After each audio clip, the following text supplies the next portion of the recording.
መዝሙር 118 ላይ ያለው ቃል ቁጥር 13 እና 14 ተገፍትሬ ልወድቅ ተንገዳገድኩ፣ እግዚአብሔር ግን ረዳኝ። እግዚአብሔር ብርታቴና ዝማሬ ነው፣ አዳነኝ ሆነልኝም። ለካ እግዚአብሔር የረዳው ሰው የእሱ ውድቀት ሳይሆን የጠላቱን ውድቀት ያያል።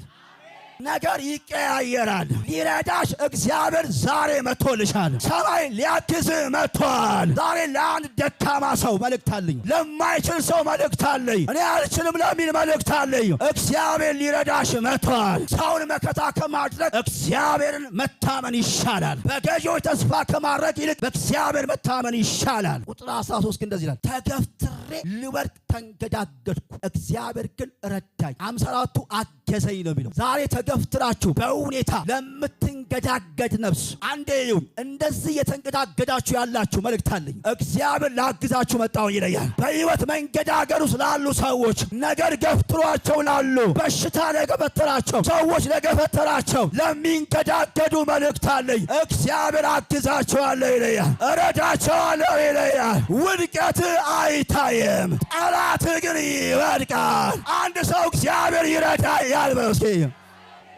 እግዚአብሔር ያግዘኛል በል እስኪ፣ ተንገዳግጄ አልወድቅም በል እስኪ።